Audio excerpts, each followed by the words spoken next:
ఒకవేళ మీలో ఎవరైనా సరే సూపర్ మార్కెట్స్‌కి వెళుతూ ఉన్నా, అంతేగాకుండా చిన్న చిన్న బకాలాలు ఉంటాయి గదా! అటువంటి చోట గూడా జాగ్రత్తగా ఉండండి. జహరాలో ఎంతో తెలుసా?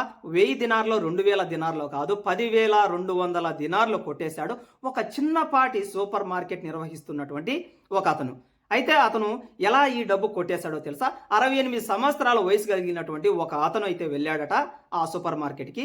జస్ట్ మొబైల్‌కి సంబంధించినటువంటి రీచార్జ్ చేయించుకోవడానికి. అది కూడా ఎంతనో తెలుసా? 5 దినార్ల రీచార్జ్ చేయించుకోవడం కోసం అని చెప్పేసి.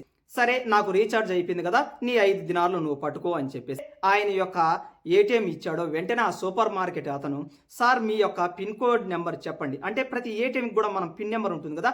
అదే విధంగా అతను కూడా మీ యొక్క పిన్ నెంబర్ చెప్పండి అని చెప్పడంతో వెంటనే ఆ 68 సంవత్సరాల వయసు కలిగినటువంటి ఆయన అయితే చెప్పాడట ఆ సూపర్ మార్కెట్ అతనికి. అతను ఏకంగా 5 దినార్ల బదులు 10,200 దినార్లు నొక్కేశాడట ఏటీఎం నుండి. ఎప్పుడైతే 10,200 దినాలు తన ఏటీఎం నుంచి కట్ అయిపోయిందో తనకి వచ్చేసి ఏకంగా 68 సంవత్సరాలు కాబట్టి పెద్దగా కనుక్కోలేకపోయాడు. ఎప్పుడైతే తను ఇంటికి వెళ్ళాడో అప్పుడు, బాబు ఈ విధంగా అయితే నేను రీఛార్జ్ అయితే చేయించుకున్నాను, కాస్త చెక్ చేయమని చెప్పడంతో తన యొక్క పిల్లలకి వాళ్ళు చెక్ చేసినటువంటి వాళ్ళ యొక్క పిల్లలు ఏకంగా షాక్ అయితే అయ్యారట. నువ్వు ఏకంగా 10,200 దినార్లు పెట్టి ఏమి కొన్నావు నాన్న అని చెప్పేసి. చూడండి.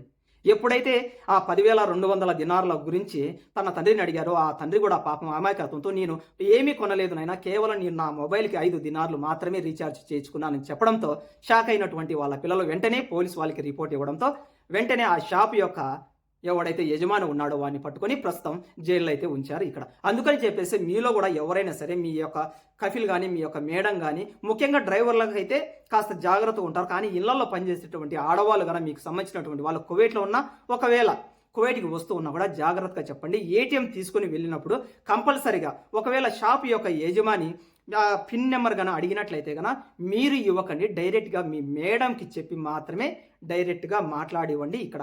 ఒకవేళ షాప్ యొక్క యజమాని ఏదైనా గానీ ఈ విధంగా 10,000 కావచ్చు, 5,000 కావచ్చు, అట్‌లీస్ట్ 100 దినార్లైనా సరే మిస్ అయినట్టయితే గన మీ యొక్క మేడం, మీ యొక్క కఫిల్ యొక్క బాధ్యతే ఉంటుంది కాబట్టేసి ఇక్కడ మీరు ఎస్కేప్ అవుతారు. అందుకని చెప్పేసే కాస్త ఇటువంటి వాళ్ళ దగ్గర ఏటీఎంస్ దగ్గర జాగ్రత్తగా ఉండండి. Have a nice day and by by.